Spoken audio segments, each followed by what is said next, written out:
اور یہ بتایا کہ میں بہت سارے بادشاہوں کے پاس گیا، میں بہت سارے بادشاہوں کے پاس گیا، میں نے قیصر کو دیکھا. میں نے آپ کو یہ نام پہلے بتائیں، اس وقت کی سپر پاور قیصر، کسرا اور روم، تینوں کے نام لکھ لیجئے. انہوں نے کہا کہ میں بہت سارے بادشاہوں کے پاس گیا، میں قیصر، کسرا، یمن والوں کے پاس گیا، پر میں نے کسی بادشاہ سے ایسی محبت کرنے والے نہ دیکھے جیسے صحابہ اللہ کے نبی سے محبت کرتے ہیں. دیکھیں کتنی بڑی بات بول رہے ہیں کہ میں نے بہت سارے بادشاہوں کے پاس گیا، میں قیصر، کسرا، نجاشی اور یمن کے پاس بھی گیا، پر میں نے کسی بادشاہ کے ساتھیوں کو ایسا نہیں دیکھا جیسا محمد الرسول اللہ صلی اللہ علیہ وسلم کے ساتھی ان سے محبت کرتے ہیں. اور محبت کیسی کرتے ہیں کہ اگر وہ وضو بنائیں تو وضو کا پانی زمین پر نہیں گرنے دیتے ہیں. اگر وہ وضو بنائیں تو وضو کا پانی زمین پر نہیں گرنے دیتے ہیں. اگر انہیں وہ کوئی حکم دے دیں تو پورا کرنے کے لیے دوڑ پڑتے ہیں. اگر وہ انہیں کوئی حکم دے دیں تو پورا کرنے کے لیے دوڑ پڑتے ہیں. لکھا، میں بہت سارے بادشاہوں کے پاس گیا، میں قیصر، کسرا، نجاشی اور یمن کے پاس گیا، میں نے کسی بادشاہ کے ساتھیوں کو ایسا نہ دیکھا جیسی محبت اللہ کے نبی سے ان کے صحابہ کرتے ہیں. اور محبت کیسی کہ جب اللہ کے نبی وضو بناتے ہیں تو وضو کے پانی کو وہ زمین پر گرنے نہیں دیتے ہیں. جب وہ کوئی حکم دیتے ہیں تو عمل کرنے کے لیے دوڑ پڑتے ہیں، اور جب اللہ کے نبی بولتے ہیں تو وہ خاموش ہو جاتے ہیں. جب اللہ کے نبی بولتے ہیں تو وہ خاموش ہو جاتے ہیں. اللہ کے نبی کا روب اتنا ہے کہ وہ ان کے چہرے کو بار بار دیکھ نہیں پاتے ہیں، اتنی تعظیم کرتے ہیں کہ بار بار ان کے چہروں کو آنکھ ملا کر نہیں دیکھ پاتے ہیں. انہیں دیکھ نہیں پاتے ہیں. تو انہوں نے جو تم سے کہا ہے ان کی بات کو قبول کر لو. یعنی وہ بول رہے ہیں عمرہ کرنے دو، انہیں عمرہ کرنے دو. آپ نے بات لکھی کیونکہ عروہ بن مسعود اس وقت کفر کے عالم میں ہے اور ایک کافر اللہ کے نبی کے لیے اتنی بڑی گواہی دے رہا ہے. اور اس گواہی کے اندر بھی آپ دیکھو کہ عروہ نے اشارہ کر دیا کہ سوچو اللہ کے نبی کے جب وضو کا پانی نہیں گرنے دیتے تو تم قتل کرو گے تو قتل کرنے دیں گے؟ وہ مر جائیں گے پر اللہ کے نبی پر آنچ، یعنی جس نبی کے وضو کا پانی صحابہ نہ گرنا دیں ان کا خون گرنے دیں گے. تو بہت سوچ سمجھ کے کام کرنا کفار مکہ کہ اگر تم ان کے قتل کی سازش کرو گے تو وہ تمہیں قتل کر دیں گے. وہ اپنے نبی سے اتنی محبت کرتے ہیں. تو انہوں نے ایک پورا معاملہ بتا دیا کہ وہ وضو کے پانی کو زمین پر نہیں گرنے دیتے، ان کے حکم پر عمل کرتے ہیں، وہ جب بولتے ہیں تو خاموش ہو جاتے ہیں، نظر ملا کر دیکھ نہیں پاتے ہیں. اس لیے جو وہ بول رہے ہیں ان کی بات کو قبول کر لو. پر کفار مکہ ان کی بات کو بھی قبول نہیں کرتے ہیں. اب اللہ کے نبی مسلمانوں کی طرف سے ایک ڈیلیگیٹ بھیجتے ہیں جس کے ذمہ دار ہوتے ہیں عثمان بن عفان رضی اللہ تعالیٰ عنہ. یعنی عثمان بن، پہلے 4 انہوں نے بھیج دیے، اب ادھر سے اللہ کے نبی کس کو بھیجتے ہیں؟ عثمان بن عفان رضی اللہ تعالیٰ عنہ کو بھیجتے ہیں کہ جا کر ان سے بات کرو، ان کا مقصد پتا کرو، کیا چاہتے ہیں انہیں بتاؤ، اور اپنا مقصد بھی بتاؤ کہ ہمارا مقصد صرف کیا کرنا ہے؟ عمرہ کرنا ہے. اب عثمان بن عفان جب وہاں پہنچتے ہیں ان کا ایک پرانا دوست وہاں مل جاتا ہے. یہ انہیں گلے لگاتا ہے، انہیں لے کر کفار تک جاتا ہے. کفار پوچھتے ہیں بھائی تمہارا مقصد بتاؤ. عثمان بن عفان مقصد بتاتے ہیں. تو کفار ان کو چیک کرنے کے لیے، مطلب کہ کیا کتنی اپنے نبی سے محبت ہے پتہ ہے، ایک عمل کرتے ہیں. کیا عمل کرتے ہیں؟ بولتے ہیں تم آئے ہو، جاؤ تم طواف کر لو اور واپس چلے جاؤ. کیا بولتے ہیں؟ یعنی تم آئے ہو نا، اپنا عمرہ کرو اور یہاں سے چلے جاؤ. جانتے ہیں عثمان کیا جواب دیتے ہیں؟ کہ جب تک میرے نبی طواف اور عمرہ نہ کر لے تب تک میں بھی طواف کرنے والا. یعنی تم مجھے اکیلی کی اجازت دے رہے ہو کہ میں آیا اور اپنا کام کر لوں؟ جب تک میرے نبی طواف نہ کر لے میں طواف کرنے والا نہیں ہوں. پر عثمان بن عفان یہ عمل ہوتا ہے، یہ بات چیت ہوتی ہے. تو کفار مکہ بولتے ہیں کہ اب تم لوگ اپنے معاملے میں اتنے پکے ہو، ذرا کچھ دیر یہاں پر رک جاؤ، ہمیں موقع دو، ہم تم سے بات چیت کر لیں. بات چیت کرنے کے بعد ہم تم کو فیصلہ بتائیں گے. بات چیت کرنے کے بعد ہم تم کو فیصلہ بتائیں گے. تو کچھ وقت کے لیے عثمان غنی رضی اللہ تعالیٰ عنہ کو وہ لوگ روک لیتے ہیں اپنے پاس. اور جب عثمان غنی رضی اللہ تعالیٰ عنہ کافی دیر تک واپس نہیں آتے تو صحابہ کرام میں خبر چل جاتی ہے کہ عثمان کو قتل کر دیا گیا. کیا خبر مشہور ہو جاتی ہے کہ عثمان غنی کو قتل کر دیا گیا۔ اب جیسے یہ خبر مسلمانوں کے اندر عام ہوتی ہے کہ عثمان غنی رضی اللہ تعالیٰ عنہ کو قتل کر دیا گیا، صحابہ کرام میں غم کی لہر چل جاتی ہے، ان کو فکر لاحق ہو جاتی ہے، ان میں جذبات آ جاتے ہیں، اتنے جذبات میں آ جاتے ہیں کہ وہاں حدیبیہ کے اندر ایک جھاڑ تھا، ایک جھاڑ کے نیچے سب بیٹھے تھے، اللہ کے نبی صحابہ کرام سے ایک بیعت کرتے ہیں کہ میرے ہاتھ پر بیعت کرو کہ اب ہم تب تک لڑیں گے جب تک کہ ہم مر نہ جائیں، ہم تب تک لڑیں گے جب تک ہم مر نہ جائیں۔ اور اسلام کے اندر یہ پہلی بیعت تھی جس پر موت کی بیعت کی گئی تھی۔ کس چیز کی بیعت کی گئی تھی؟ موت کی بیعت، کہ ہم تب تک لڑیں گے جب تک کہ ہم مر نہ جائیں۔ اور اللہ کے نبی صلی اللہ علیہ وسلم نے سب سے بیعت کی، سب کے ہاتھ پر بیعت کی۔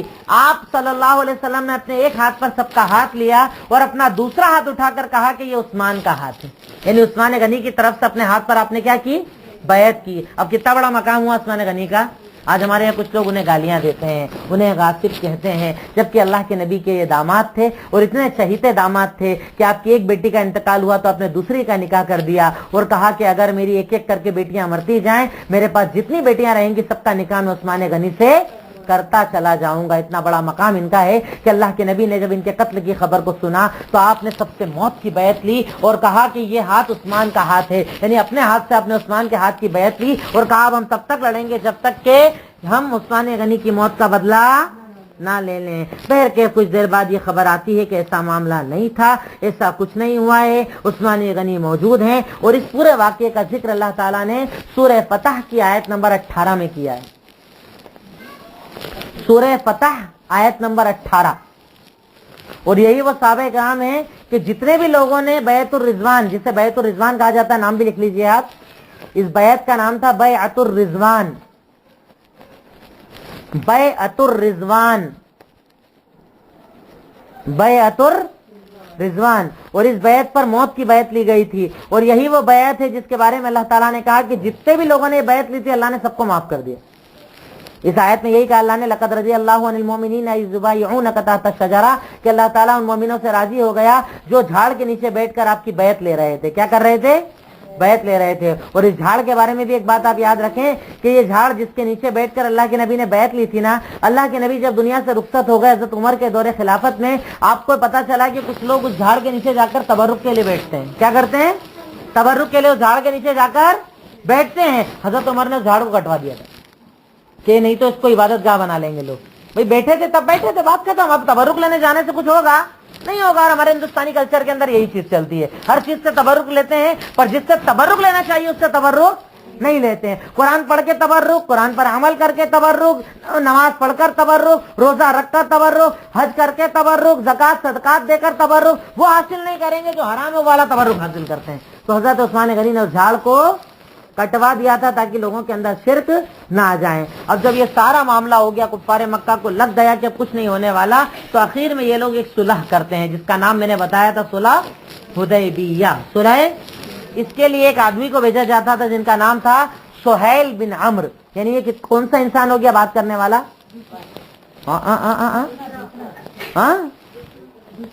کفار مکہ کی طرف سے ہے یہ پانچواں، سہیل بن عمرو، سہیل بن عمرو۔ سہیل کا مطلب ہوتا ہے نرمی، آسانی۔ سہالہ یا سلو مطلب ہوتا ہے نرمی۔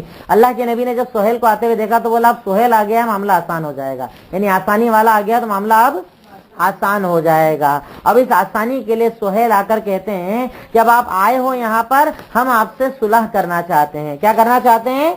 صلح کرنا چاہتے ہیں۔ یعنی صلح کے کچھ پوائنٹس ہوں گے جس پر ہم عہد کریں گے، آپ بھی سائن کریں گے، ہم بھی سائن کریں گے، اور اس صلح کو سب لوگ مانیں گے۔ تو صلح باقاعدہ کی جاتی ہے۔ صلح کے 4 پوائنٹ تھے۔ کتنے پوائنٹ تھے؟ 4 پوائنٹ تھے۔ پوائنٹس لکھ لیجئے۔ سب سے پہلا پوائنٹ، اس سال عمرہ نہیں کریں گے، اگلے سال آئیں گے، یعنی اس سال ریٹرن جانا ہوگا، اگلے سال واپس آ سکتے ہو۔ اس سال تو عمرہ نہیں ہوگا، تو اس سال عمرہ نہیں ہوگا، اگلے سال آپ واپس آئیں گے، اور جب آئیں گے تو آپ کو 3 دن رہنے کی اجازت رہے گی مکہ میں۔ پہلا ہی پوائنٹ چل رہا ہے نا، اس سال واپس جائیں گے، اگلے سال آئیں گے تو 3 دن رکنے کی اجازت ہوگی، اور جب آئیں گے تو ایک تلوار جو کہ عام طور پر عرب سفر میں رکھتے ہیں وہ بھی میان میں رکھی ہوئی ہوگی، یعنی کھلی تلوار نہیں ہوگی، میان میں رکھی ہوئی کتنی تلوار ہوگی ہر ایک کے پاس؟ صرف ایک تلوار ہوگی. یہ پہلا پوائنٹ ہے. اس سال واپس جائیں گے, اگلے سال آئیں گے, 3 دن رکنے کی اجازت ہوگی, ایک تلوار لائیں گے, وہ بھی بیان میں رکھیں گے. ٹھیک ہے. دوسری شرط 10 سال تک جنگ بندی. اب ہم آپس میں جنگ 10 سال تک نہیں کریں گے. جنگ بندی ہو گئی, مطلب 10 سال تک تم بھی آزاد ہم بھی آزاد, کوئی آپس میں جنگ نہیں کریں گے. 10 سال تک جنگ بندی. دکھا دوسرا پوائنٹ. تیسرا پوائنٹ, ہم نے جب یہ عہد کر لیا, اب اس عہد کے بعد عرب کا جو قبیلہ چاہے آپ کے ساتھ ہو جائے, جو قبیلہ چاہے ہمارے ساتھ ہو جائے. یعنی عرب کا جو قبیلہ چاہے آپ کے ساتھ ہو جائے, جو قبیلہ چاہے ہمارے ساتھ ہو جائے, صرف جنگ کے اعتبار سے. یعنی جو آپ کے ساتھ ہے اس سے ہم جنگ نہیں کر سکتے, جو ہمارے ساتھ ہے آپ اس سے جنگ نہیں کر سکتے. یعنی ایسا نہیں کہ صرف ہم دونوں کی جنگ بند رہے گی, جو ہمارے ساتھ ہے ان سے بھی جنگ بند رہے گی. یعنی ایسا نہیں کہ صرف کفار مکہ اور اللہ کے نبی کے بیچ میں معاہدہ ہو رہا ہے. اب اللہ کے نبی کے ساتھ اگر کوئی قبیلہ ہے تو اس سے بھی جنگ ہم نہیں کر سکتے, اور ہمارے ساتھ کوئی قبیلہ ہے تو آپ اس سے جنگ نہیں کر سکتے. تو تیسرا پوائنٹ ایسے لکھنا ہے کہ جو آپ کے ساتھ ہو اس سے ہم جنگ نہیں کریں گے, جو ہمارے ساتھ ہو آپ اس سے جنگ نہیں کریں گے. بولو چوتھا پوائنٹ, جو آپ کے ساتھ ہو ہم اس سے جنگ نہیں کریں گے, اور جو ہمارے ساتھ ہو آپ اس سے جنگ نہیں کریں گے. یعنی آپس میں ہمارے بھی جنگ نہیں ہوگی, اور جو ہمارے ساتھ ہے ان سے بھی جنگ نہیں ہوگی. چوتھا پوائنٹ, اگر کوئی مسلمان واپس کافر ہو کر آ گیا تو ہم اسے ریٹرن نہیں کریں گے. اگر کوئی مسلمان واپس کافر ہو کر آ گیا تو ہم اسے ریٹرن نہیں کریں گے, پر اگر کوئی کافر مسلمان ہو کر آپ کے پاس آیا تو ریٹرن کرنا پڑے گا. دیکھیے شرطوں کے اندر دباؤ کتنا ہے. پہلے تو اس سال عمرہ نہیں ہوگا, اس کے بعد چوتھے پوائنٹ میں بھی دباؤ ہے. کیا کریں گے کہ اگر ہمارا کوئی آیا تو واپس دینا پڑے گا, تمہارا آیا تو ہم واپس نہیں دیں گے. ٹھیک ہے. اب یہ باتیں ہوئی, یہ معاہدہ ہوا. اگر اس میں ظاہری طور پر دیکھو تو کمزوری ہے یا طاقت ہے؟ تو اس کو قبول کرنا مطلب کمزوری نظر آ رہی ہے کہ نہیں آ رہی ہے؟ کمزوری ہے. اب کمزوری ہے, اللہ کے نبی نے علی ابن ابی طالب کو بلایا. اگر آپ سے کوئی پوچھے کہ صلح حدیبیہ کی صلح کو کس نے لکھا تھا, تو کس نے لکھا تھا؟ علی ابن ابی طالب رضی اللہ تعالیٰ عنہ نے, آپ کے دوسرے داماد, چوتھے خلیفہ حضرت علی بن ابی طالب رضی اللہ تعالیٰ عنہ کو آپ نے بلایا. اب جب لکھ رہے ہیں تو دیکھیے اس میں بھی کتنی حرکت کی جا رہی ہے. آپ نے کہا لکھو بسم اللہ الرحمن الرحیم. یعنی ہیڈنگ کیا ہونا چاہیے ہمیشہ ہمارے لکھنے کی, پر ہمارے یہاں لکھتے ہیں لوگ بسم اللہ, اس کو بھی عدد بنا دیا ہے. اور مسلمان یہ سمجھتا ہے کہ جو عدد سے منع کرے وہ غلط ہیں, وہ بددین ہے, وہ دین سے دور ہیں. اصل میں یہودیوں کی سازش ہے کہ اگر آپ بسم اللہ الرحمن الرحیم لکھو گے تو آپ کو کتنی ساری, ہر حرف پہ تو 10 نیکی ملتی ہے, اتنے سارے حرف پہ کتنی ساری نیکی مل جائے گی. اس لیے یہودی نے آپ سے چالیے چلوائی کہ بسم اللہ بلوانا ہی آپ سے بند کروا دیا, نہ بولو نہ لکھو. آج عدد لوگ لکھتے ہیں, جبکہ اللہ کے نبی کا یہ طریقہ صلح حدیبیہ کے اندر, صحیح بخاری اور کئی کتابوں کے اندر یہ معاہدہ موجود ہے کہ اللہ کے نبی نے جب لکھوانا شروع کرا سب سے پہلے کیا لکھوایا؟ بسم اللہ الرحمن الرحیم. سہیل کہتے ہیں کہ بھیا ہم نہیں جانتے رحمان رحیم کون ہے, تم بولتے ہو رحمان رحیم تو ہم نہیں بولتے, اس لیے بسم اللہ الرحمن الرحیم نہیں لکھا جائے گا, بلکہ لکھو بسمک اللہم. کیا لکھو؟ بسمک اللہم. اللہ کے نبی بول رہے ہیں لکھو بسم اللہ الرحمن الرحیم, وہ بول رہے نہیں الرحمن الرحیم کو ہم نہیں جانتے, کیا لکھو؟ بسمک اللہم. اتنا ہی لکھو, بس اتنا ہی لکھ سکتے ہو تم. آگے بڑھو جی. تو لکھنا شروع کرا, پورا بولا بسم اللہ الرحمن الرحیم, منع کر دیا, بولے بسمک اللہم لکھو. اللہ کے نبی نے کہا ٹھیک ہے علی جتنا بول رہا اتنا لکھ دو. اب اس کے بعد اللہ کے نبی نے بولا ھذا ما صالح علیہ محمد رسول اللہ, یہ وہ معاہدہ ہے جس کو محمد رسول اللہ لکھوا رہے ہیں. کیا بولا اللہ کے نبی نے؟ یہ وہ معاہدہ ہے جس کو محمد رسول اللہ لکھوا رہے ہیں. تو سہیل نے کیا کہا, اگر ہم آپ کو رسول اللہ مانتے تو جھگڑا کیا کو کرتے, یہ نہیں لکھ سکتے, لکھو محمد بن عبداللہ. دیکھو کتنی اکڑ. اور اس کے بعد بھی اللہ کے نبی قبول کر رہے ہیں. کیا بولا؟ محمد رسول اللہ نہیں لکھنا ہے, کیا لکھنا پڑے گا؟ محمد بن عبداللہ. بھائی اگر ہم تم کو رسول مانتے تو جھگڑا کرتے کیوں, عمرے سے روکتے کیوں, قتال کرتے کیوں؟ جو بول رہا ہے وہ لکھنا پڑے گا, اتنا لکھو بس یہی لکھا جائے گا, یہی کرنا پڑے گا. اللہ کے نبی نے بولا ٹھیک ہے میں اللہ کا نبی ہوں, چاہے تم مجھے جھٹلاؤ, پر اگر یہ بول رہے ہیں تو تم رسول اللہ مٹا کر کیا لکھ دو؟ محمد بن عبداللہ. علی کہتے ہیں میں رسول اللہ مٹا نہیں سکتا, میرے ہاتھوں میں اتنی طاقت نہیں کہ میں لکھے ہوئے رسول اللہ کو مٹا دوں. اللہ کے نبی خود اپنے ہاتھ میں کاغذ لے کر مٹاتے ہیں اور محمد بن عبداللہ لکھواتے ہیں. ٹھیک ہے. یہ لکھوایا جاتا ہے، اس کے بعد جو شرطیں اوپر میں نے آپ کو بتائیں وہ لکھوائی جاتی ہے۔ اب یہ معاہدہ جب لکھوایا جا رہا تھا اس وقت ایک صحابی تھے جن کا نام تھا ابو جندل۔ ابو جندل، ابو جندل یہ کفار مکہ سے مسلمان ہو کر آ جاتے ہیں، اللہ کے نبی کے پاس آتے ہیں، زنجیروں ان کے ہاتھ میں بندھی ہوئی رہتی ہے، بہت ظلم کیا تھا کفار مکہ نے ان کے اوپر۔ یہ بھاگتے ہوئے پتہ چلتا ہے اللہ کے نبی پاس میں آئے ہوئے تو ان کے پاس چلے جاتا ہوں، میری حفاظت ہو جائے گی۔ یہ وہاں پر آتے ہیں، اللہ کے نبی کو بولتے ہیں میں ایمان لے آیا ہوں، میری حفاظت کیجئے، اے مسلمانوں میری حفاظت کرو، مجھے اپنے سامنے رکھ لو۔ تو سہیل بولتا اب بھی ہم نے جو معاہدہ کیا اس میں نے بولا تھا کہ ہمارے کو ریٹرن کرنا پڑے گا، یہ پہلا ہے اس کو ریٹرن کرو، اب یہ پہلا آدمی ہے اس کو ریٹرن کرو۔ صحابہ بولتے ہیں تو معاہدہ لکھا نہیں گیا، اس کو آن دو، اس کے بعد نہیں آنے دیں گے۔ بولا نہیں، جب تک اس کو ریٹرن نہیں کرو گے معاہدہ پورا نہیں ہوگا۔ وہ چلانے لگتے ہیں کہ اللہ کے نبی بتائیے کیا مجھے آپ دوبارہ کفار کے پاس لوٹا دیں گے؟ اللہ کے نبی بولتے ہیں کہ میں دعا کرتا ہوں اللہ تیرے لیے راستہ بنا دے، پر اگر ابھی تجھے میں نے واپس نہیں کیا تو یہ معاہدہ پورا نہ ہوگا، اس لیے ابو جندل تجھے واپس جانا ہوگا۔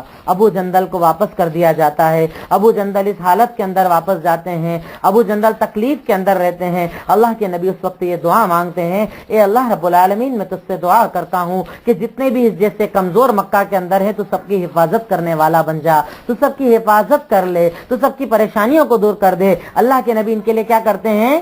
دعا کرتے ہیں۔ اللہ کے نبی ان کے لیے دعا کرتے ہیں۔ اور انہوں نے ایک عمل یہ کیا تھا کہ ابو جندل جب اللہ کے نبی نے واپس کر دیا تو مکہ جانے کی بجائے بھاگ کر ایک دوسری جگہ چلے جاتے ہیں۔ کیا کرتے ہیں؟ ایک دوسری مکہ اور مدینہ کے درمیان ایک جگہ چلے جاتے ہیں۔ اب اللہ کے نبی نے تو بول دیا تھا کہ ہم ان کو لیں گے نہیں، تو جتنے بھی مسلمان ہوئے تھے وہ سب کس سے جا کر مل جاتے ہیں؟ ابو جندل سے۔ کس سے؟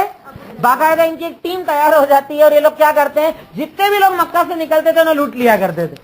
اتنے پریشان ہوئے کہ انہوں نے اللہ کے نبی سے بولا کہ معاہدہ کے جانے تو ایک طرح، اب جو بھی مسلمان ہو کر آئے اسے تم رکھ لینا، اسے تم رکھ لینا، کیونکہ اللہ کے نبی نے دعا کی تھی تو اللہ نے اسباب بنائے اور اس ذریعے سے وہ لوگ بھی اللہ کے نبی کے پاس آ گئے۔ تو ابو جندل باقاعدہ ایک ٹیم بناتے ہیں، جتنے بھی لوگ ایسے ہوتے ہیں کمزور ان کی، اور ان کو اپنے ساتھ رکھتے ہیں۔ کفار مکہ اتنے پریشان ہوتے ہیں کہ بولتے ہیں معاہدہ اپنی جگہ، پر اب ہم کہہ رہے ہیں جتنے بھی آئے اتنے کو تم اپنے پاس رکھ لینا، یعنی اب ریٹرن ہمیں مت کرنا، کوئی دقت نہیں، تمہارے پاس رکھ لینا۔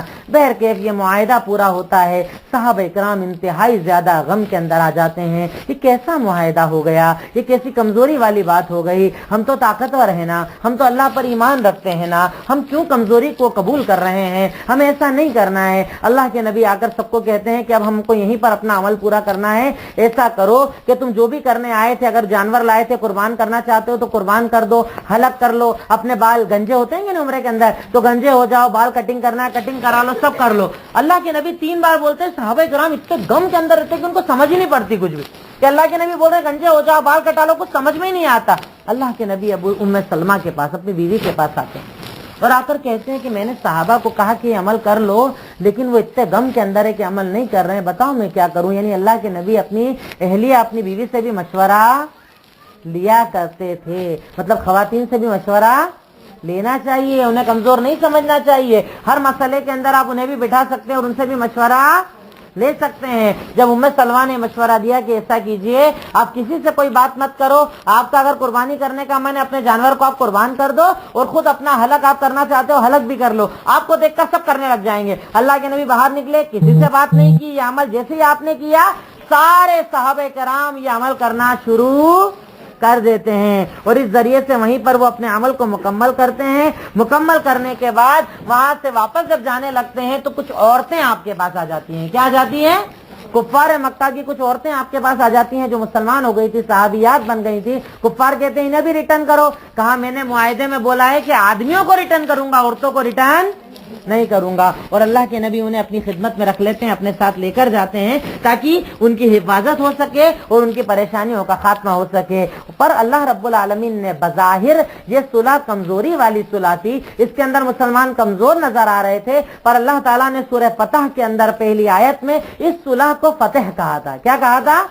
بھئی جنگ نہیں ہوئی تھی، پر اللہ نے کیا کہا؟ یہ فتح ہے۔ کیا ہے؟ فتح ہے۔ تو اس کا مقصد کیا تھا وہ آپ لکھ لیجئے کہ اللہ نے صلح حدیبیہ کو فتح کیوں کہا؟ اللہ نے صلح حدیبیہ کو فتح کیوں کہا؟ بتاؤ جواب۔ اللہ نے صلح حدیبیہ کو فتح کیوں کہا؟ پہلی وجہ اس سے پہلے کفار مکہ مسلمانوں کو طاقت نہیں مانتے تھے، پر معاہدہ کرنے کا مطلب ہے وہ ایک طاقت بن چکے ہیں، یعنی آج ان کو ماننا پڑا کہ مسلمان بھی ایک طاقت ہے۔ بھائی بتائیے نا، آپ صلح کس سے کرتے ہو؟ جو آپ کی برابری کا ہوتا ہے یا کمزور ہوتا ہے؟ برابری والے سے صلح کرتا ہے نا آدمی، تو صلح کر رہے ہو اس کے مطلب آپ نے مسلمانوں کو ایک طاقت مان لیا ہے۔ تو پہلی فتح تو یہ کہ کفار مکہ نے مسلمانوں کو ایک طاقت مان لیا تھا۔ دوسرا، دعوت و تبلیغ کے لیے 10 سال راستے کھل گئے تھے۔ بھئی آپ دعوت دو، دین پھیلاؤ، یہاں جاؤ وہاں جاؤ، آپ کو کوئی ٹینشن ہے؟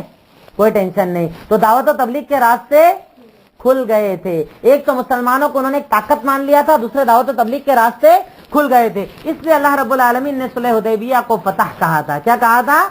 فتح کہا تھا۔ بہرکیف یہ عمل ہوتا ہے جب ایک صحابی جن کے بارے میں آپ جانتے ہیں کہ وہ ذرا زیادہ ہی غصے کے اندر ہمیشہ ہو جایا کرتے تھے، جن کا نام تھا حضرت عمر ابن خطاب رضی اللہ تعالیٰ عنہ، جب انہیں خبر ملتی ہے کہ معاہدہ کر لیا آپ نے، ایسا ہو گیا ہے، ذرا غصے کے اندر آ جاتے ہیں، اللہ کے نبی کے پاس آ کر کچھ سوال کرتے ہیں۔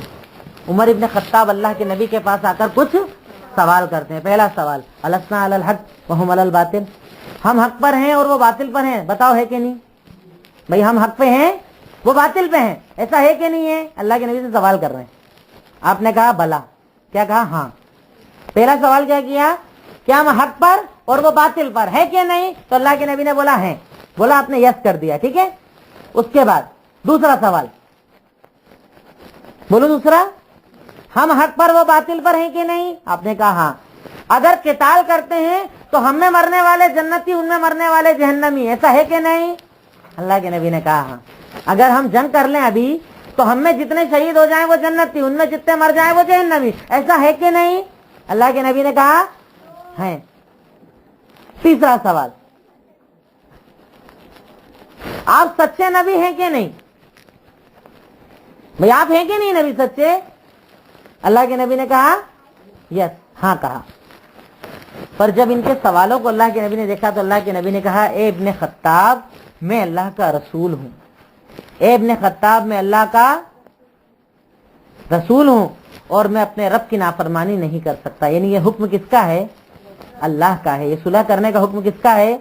اللہ کا ہے۔ میں اللہ کا رسول اور میں اللہ کی نافرمانی نہیں کر سکتا، اور وہ میری مدد کرنے والا ہے، اور وہ میری مدد کرنے والا ہے۔ جب آپ یہ جواب دیتے ہیں، عمر ابن خطاب کہتے ہیں کہ مجھے اپنی باتوں پر افسوس ہوا، میں نے اللہ کے نبی سے معافی مانگی کہ میں اس وقت جلد باز ہو گیا تھا، میں سمجھ نہیں پایا تھا کہ آپ اس کا مقصد، آپ کا اس کے پیچھے مقصد کیا ہے، میں سمجھ نہیں پایا تھا، اس وقت میں جان نہیں پایا تھا، اب مجھے سمجھ میں آ گیا ہے۔ اور اس معاملے کے بعد، اس صلح کے کچھ دنوں کے بعد، کچھ بڑے لوگ جو مسلمان ہوئے تھے ان کے آپ نام لکھ لیجئے۔ ایک کا نام تھا عمرو ابن العاص، بہت بڑے صحابی ہیں، سن 7 ہجری کے اندر، عمرو ابن عاص، کیونکہ ذی قعدہ کے بعد ذی الحجہ آتا ہے، سال ختم، اب سن 7 ہجری شروع ہو گیا، ٹھیک ہے۔ تو سن 7 ہجری میں مشہور صحابہ کرام جو صلح حدیبیہ کے بعد مسلمان ہوئے تھے، ان کے نام عمرو ابن العاص، خالد بن ولید، یہ وہی خالد ہے جو ابھی تک جنگیں کرتے تھے، خالد ابن ولید، اور یہ وہی خالد ہے کہ جن کے اسلام میں آنے کے بعد اسلام کو بڑی طاقت ملی تھی۔ اور اس کے بعد عثمان بن طلحہ، یہ بھی بہت مشہور صحابی ہے۔ عمرو بن العاص، خالد بن ولید اور عثمان بن طلحہ، عثمان بن طلحہ، ٹھیک ہے۔ اس کے بعد ایک آخری چیز صرف لکھ لیجئے کہ اللہ کے نبی کی صلح سے ہمیں کیا سمجھ میں آیا۔ اللہ کے نبی کے صلح کرنے سے ہمیں کیا سمجھ میں آیا؟ سب سے پہلا پوائنٹ، ہمیں بڑوں کے فیصلوں کو تسلیم کرنا چاہیے۔ بھئی اللہ کے نبی نے فیصلہ کیا، مطلب ہمیں اس کو تسلیم کرنا چاہیے۔ بڑوں کے فیصلوں کو ہمیں تسلیم کرنا چاہیے، ہمیں سمجھ میں آئے یا نہ آئے۔ بھئی ہو سکتا ہے ہمیں غلط لگ رہا ہو، پر بڑے زیادہ جانتے ہیں، تجربہ ہے ان کے پاس، تو ہمیں بڑوں کے فیصلوں کو تسلیم کرنا چاہیے، ہمیں سمجھ میں آئے یا نہ آئے۔ دوسری چیز، کبھی کبھی 2 قدم پیچھے ہٹنے میں بڑے فائدے مل جاتے ہیں، کیونکہ اللہ کے نبی کی صلح کے بعد جو دروازے کھلے، چاروں طرف دین اسلام پھیل گیا۔ جو ایک جنگ سے پھیل سکتا تھا، نہیں پھیل سکتا تھا۔ اللہ کے نبی نے 4 قدم اگر اپنے پیچھے ہٹائے، صلح کر لی، تو صلح کا نتیجہ ہی نکلا کہ 10 سال کے لیے آپ آزاد۔ تو اس سے فائدہ یہ ملا کہ کبھی کبھی پیچھے ہٹنے سے اگر فائدہ ہو تو ہمیں پیچھے بھی ہٹ جانا چاہیے. ہمیشہ اکڑ تکبر نہیں دکھانا چاہیے کہ میں بڑا ہوں. اگر پیچھے ہٹنے میں فائدہ ہو تو پیچھے بھی ہٹ جانا چاہیے اگر لگتا ہے کہ اس سے بڑا فائدہ مل سکتا ہے. تیسری چیز, جلدی والے چھوٹے فائدے کو نہیں, دیر والے بڑے فائدے کو دیکھنا چاہیے. اور ہمارے زیادہ تر عادت یہی ہے, بس ہاتھوں ہاتھ ریزلٹ ملنا چاہیے. دعوت کسی کو دی, اب بھی حال قبول کرنا چاہیے, اب بھی حال چینج ہو جانا چاہیے. نہیں ہو غصہ آ جاتا ہے, تعلقات ہی توڑ دیتے ہیں. تو ہمیں جلدی والے چھوٹے فائدے کی بجائے دیر والے بڑے فائدے کو دیکھنا چاہیے. ٹھیک ہے, یہ تین چیزیں بھی آپ لکھ لیں تو بہت رہے گی انشاءاللہ آپ کے لیے. تو بہرکیف صلح حدیبیہ کا یہ معاملہ بہت بڑا معاملہ تھا, ایک بہت بڑی عظیم اس کے اندر نصیحتیں تھی, ایک بہت بڑا معاملہ ہوا تھا جو اسلام کے اندر بہت زیادہ مشہور ہوا. اور یہ وہ معاملہ تھا جس کے ذریعے مسلمانوں کو ایک طاقت کے طور پر پہچانا گیا کہ مسلمان بھی ایک قوت ہے. کفار مکہ نے ان کے آگے گھٹنے ٹیک دیے ہیں, مطلب اب یہ بڑی طاقت بن چکے ہیں. میں نے آپ کو بتایا کہ ذی القعدہ سن 6 ہجری کے اندر اللہ کے نبی نکلے. ذی القعدہ کا یہ واقعہ تھا. اس کے بعد ذی الحجہ کا مہینہ, اس کے بعد سن 7 ہجری شروع ہوتا ہے جس کے اندر کچھ صحابہ اکرام اسلام قبول کرتے ہیں. اور اسی سن 7 ہجری کے اندر اسلام بڑی تیزی کے ساتھ پھیلنا شروع کر دیتا ہے. اور اس کے ذریعے اللہ رب العالمین نے اسلام کو بہت زیادہ مدد اور بہت زیادہ طاقت دی تھی. اللہ رب العالمین باتوں کو سمجھ کر ہمیں پھیلانے کی توفیق عطا فرمائے. السلام علیکم ورحمۃ اللہ.